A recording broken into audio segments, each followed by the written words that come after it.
À chaque fois que j'essaye de faire des annales en conditions réelles, je n'arrive jamais à aller au bout des questions de chacun des sous-tests. C'est habituel que le jour J, les candidats ne répondent pas à tout. Ça peut me pénaliser. Alors, on n'a jamais eu de 210 sur 210.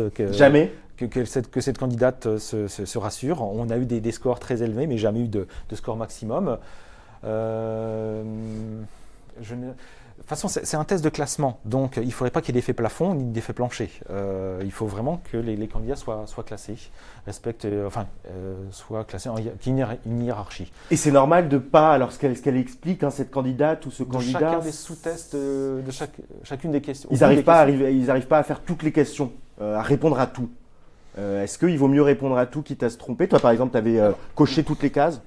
Là où j'étais vraiment sûr, surtout en français, j'avais tout coché. En maths, j'ai dû en laisser de côté 2 à rigueur. C'est plus en logique où on est vraiment, vu qu'on a vraiment peu de temps, je l'ai pris en amont. Je savais que les réponses à la va-vite, ça pouvait vite tomber. Donc je me suis dit, j'ai pris un peu de recul en me disant, mieux vaut ne pas répondre que répondre à côté. À part si évidemment on a une chance sur 2, quoi. On perd des points si on répond faux. Alors, les bonnes réponses vous rapportent des points. L'absence de réponse ne rapportent rien et ne sont pas sanctionnés. Par contre, les mauvaises réponses sont sanctionnées. Mais la sanction des mauvaises réponses est à hauteur de ce que l'on attend du candidat, c'est-à-dire ne pas avoir de stratégie de hasard. Si je prends un test et que je coche les réponses au hasard, là, mon score va tendre vers 0. Par contre, ce que je conseille toujours à un candidat, lorsque vous avez une question pour laquelle vous avez 4 propositions de réponse qui vous sont faites, que vous arrivez à éliminer deux propositions de réponse et que vous hésitez entre 2, je dis au candidat de se faire confiance. Son score, il peut avoir un point négatif à ce moment-là, mais ce ne sera pas sanctionné de la même façon que s'il répond complètement Comment on peut au hasard. ne pas sanctionner de la même façon Grosso modo, c'est de la probabilité. Allez, Vous avez 4 réponses. Donc si vous choisissez la bonne réponse parmi 4, vous n'en avez qu'une sur 4. Alors que si vous faites confiance, vous hésitez entre 2 réponses, là c'est 1 sur 2.